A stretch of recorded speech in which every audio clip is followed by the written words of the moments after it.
രോഹിണി നക്ഷത്രം, എടവക്കൂറിലുള്ള രോഹിണി നക്ഷത്രം. അപ്പോൾ രോഹിണി നക്ഷത്രക്കാരെ സംബന്ധിച്ച് അവർക്ക് ഏറ്റവും നല്ലൊരു സമയമാണ് ഇപ്പോൾ വന്നേക്കുന്നത്. നമുക്കവിടെ 11 ശനി വന്നിട്ടുണ്ട്. ആ ശനീശ്വരൻ 11ാം ഭാവത്തിൽ വരുമ്പോൾ ശനി എപ്പോഴും നല്ല ലാഭത്തെ കൊണ്ടുവരുന്ന ഒരു ശനിയാണ്. ലാഭസ്ഥാനത്താണ് ശനീശ്വരൻ വന്ന് നിൽക്കുന്നത്. വ്യാഴാണെങ്കിൽ മെയ് മാസത്തോടു കൂടി 2ലേക്ക് വരുന്നു, മിഥുന രാശിയിലേക്ക് വരുന്നു. അപ്പോൾ സാമ്പത്തികമായിട്ടും നമുക്ക് ബിസിനസ് പരമായിട്ടൊക്കെ പൊന്തി വരാനുള്ള ഒരു സമയമാണ്. അപ്പോൾ പിന്നെ 4ാം ഭാവത്തിൽ നമുക്ക് അവിടെ ഒരു കേതു വരുന്നുണ്ട്.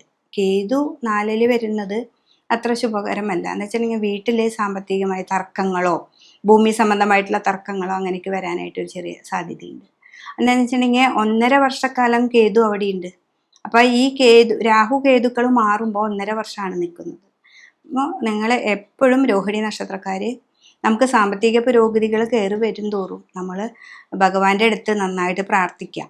ഇത് വീട്ടിലെ അനർത്ഥങ്ങളൊന്നും ഇല്ലാതെ മുന്നിലേക്ക് പോകാനായിട്ട് നമ്മൾ നോക്കുക. അപ്പോൾ അതിന് വേണ്ടിയതായിപ്പോൾ കുട്ടികൾക്കാണെങ്കിൽ വിദേശ പഠനങ്ങൾക്കൊക്കെ പോകാനായിട്ട് ഏറ്റവും ഒരു നല്ല സമയമാണ് അവർക്ക്. ഇപ്പോൾ ലോണോ മറ്റുള്ള കാര്യങ്ങൾക്കൊക്കെ പോവുകയാണെങ്കിൽ ഏറ്റവും പെട്ടെന്ന് അത് ശരിയായി കിട്ടും. അല്ല, തടസ്സങ്ങളൊക്കെ മാറി നമുക്ക് മുന്നിലേക്ക് പോകാനായിട്ടുള്ളൊരു വഴിയാണ്. അപ്പോൾ വീട്ടിൽ അതിൻ്റെ ദോഷങ്ങളൊന്നും ഇല്ലാതിരിക്കാനായിട്ട് നമ്മുടെ കുടുംബക്ഷേത്രം ഉണ്ടെങ്കിൽ ആ കുടുംബക്ഷേത്രത്തിൽ പോവാം.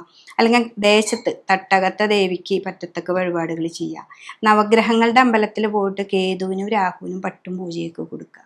ഇപ്പോൾ വിദേശവാസത്തിൽ പോകുന്ന കുട്ടികളോ അല്ലെങ്കിൽ വലിയവരാണെങ്കിൽ പോലും ചിലപ്പോൾ കർമ്മത്തിൽ നിൽക്കുന്നത് രാഹു ആയത് കാരണം ചെന്ന വശയ്ക്ക് നമുക്കത് കറക്റ്റായി എന്ന് വരില്ലേ, ഇവിടുന്ന് പറഞ്ഞ പോലെ ആയിരിക്കില്ലേ നമ്മൾ അവിടെ എത്തുമ്പോൾ. അതൊന്നും വിഷയമല്ല, നിങ്ങൾ നന്നായിട്ട് ഒന്ന് ശ്രമിച്ചത് വരും. നിങ്ങൾക്കെന്ന് വെച്ചാൽ ശനീശ്വരൻ ഇവിടെ 11-ലായതുകൊണ്ട് നിങ്ങൾ വിചാരിച്ച കാര്യങ്ങൾ നടക്കും. പക്ഷേ രാഹു ഒരു ഇഴഞ്ഞ ഗ്രഹം ആയതുകൊണ്ട് പതുക്കെ നടക്കുള്ളൂ.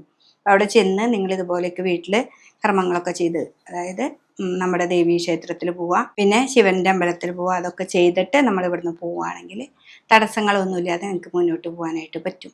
അപ്പോൾ ഈ ഒരു വർഷം, ഈ മേടം തുടങ്ങി മീനം വരയ്ക്കുള്ള ഒരു വർഷക്കാലം രോഹിണി നക്ഷത്രക്കാർക്ക് നല്ലൊരു സമയമാണ്.